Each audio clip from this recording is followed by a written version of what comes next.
is a saying, when times are tough, look to the helpers, and that's what this incredible group is doing for their community. We Make Masks TO have made more than 2,000 masks so far that are donated to those in need. Joining us now via Skype is Judy Collinson, one of the volunteers. Judy, thank you very much for joining us this morning. Oh, thanks so much for featuring our project. So appreciate it.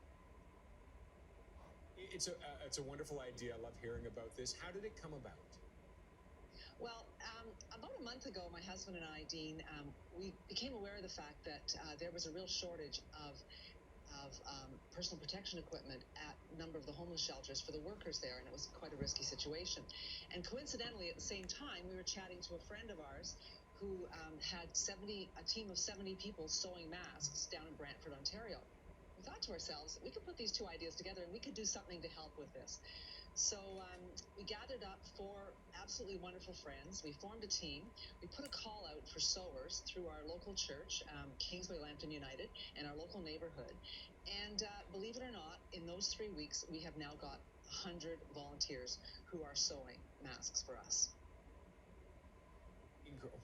We're seeing some of the video, some of the photos of the machines and that. That looked like an antique sewing machine I just saw there.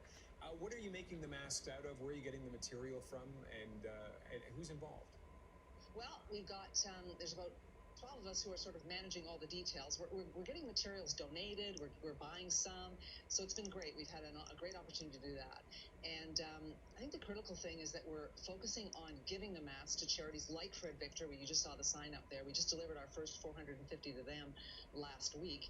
And the real issue is that these workers in the front lines are having a rough time. They aren't being able to get as much protection equipment as they need.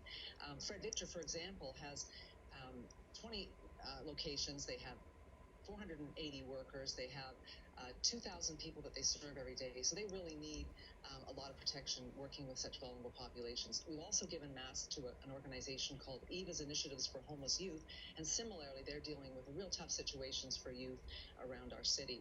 So that's really our goal in all of this.